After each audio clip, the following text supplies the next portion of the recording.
No one ever decides to be an addict. And the reason is because this is a disease.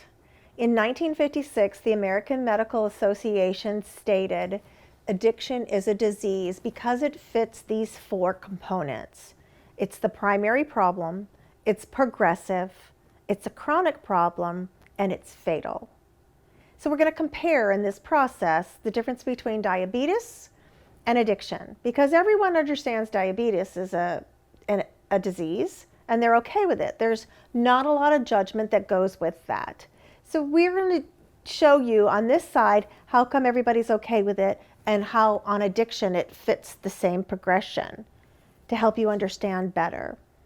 Okay, primary problem number one with the diabetic is too much sugar in their system, and it has to be neutralized. It has to be taken care of. I don't know the exact terms medically for it. I just know that there are certain things they need to abstain from in order for things to get better. And if they don't change their behavior, their intake, take certain medicines, then nothing's going to get better. The same with the addict. They cannot just cut down. They have to have total and complete abstinence. When we address the primary problem for addiction, it clears the way for health.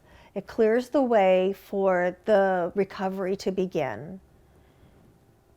And it's necessary that no more drug, no more alcohol or anything be consumed, because it will interrupt the recovery process. That's the number one issue. It's the primary problem. So depression, anxiety, all the other things, nothing's going to dissipate until the abstinence occurs. Same with watching pornography, same with buying too many things, same with eating the wrong foods. Eating and pornography or eating and sex is a little bit more difficult because they're behavioral and you just have to learn how to manage it better. And we could talk about that at another time, but it's still the primary problem. The next part of the disease process is it's progressive, which means it's only going to get worse. So if the diabetic doesn't make any of these changes in their life, or they keep dabbling in using and ingesting sugar or the foods that they're not supposed to, it's only going to get worse.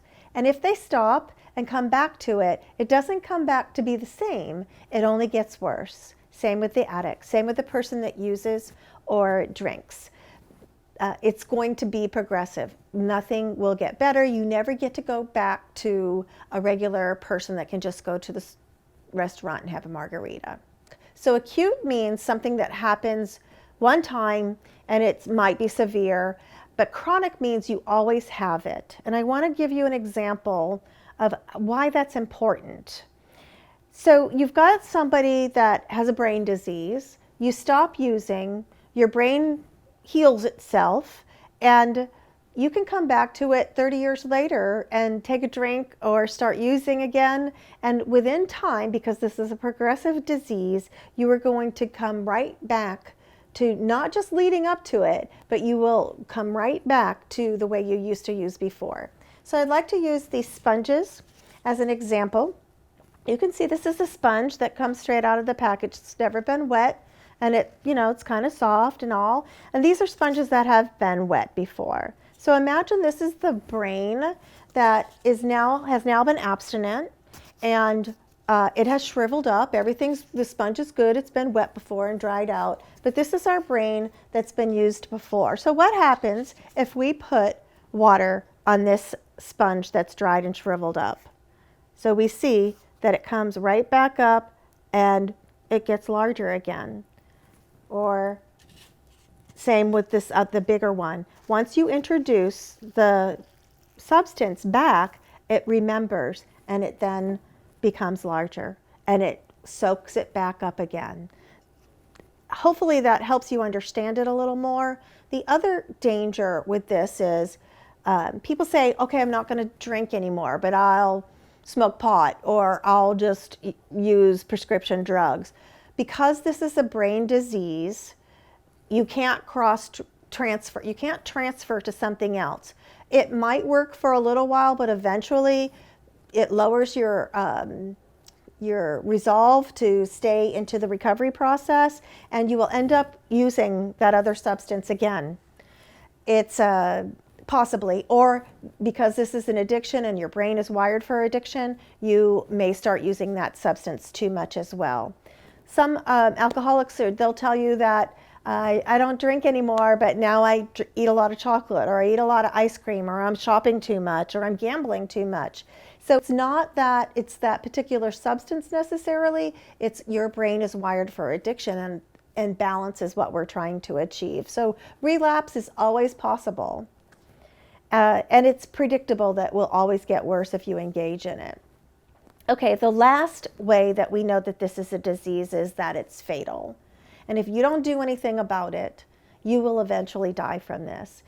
Addiction can kill you. It can kill you either by cutting off respiration, by vomiting and suffocating on your own body fluids. You could get into a fight with someone at a bar and somebody pulls out a knife, just the surroundings. You could drive in the car.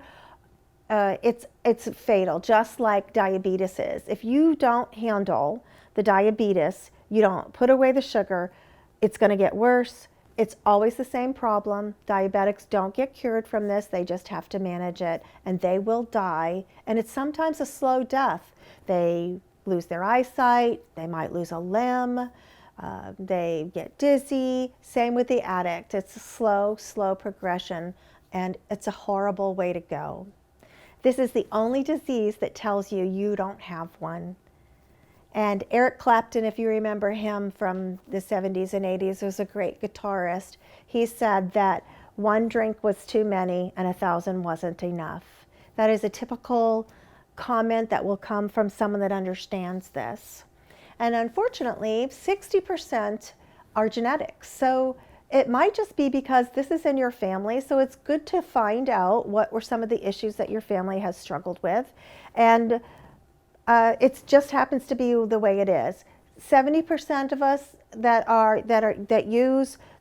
engage in this may also have a mental health issue, and they're using to self-medicate. So they go hand in hand, and if you're going to a healthcare provider and questions aren't asked of you or someone you love about their use of alcohol and drugs, then you'll need to go somewhere else.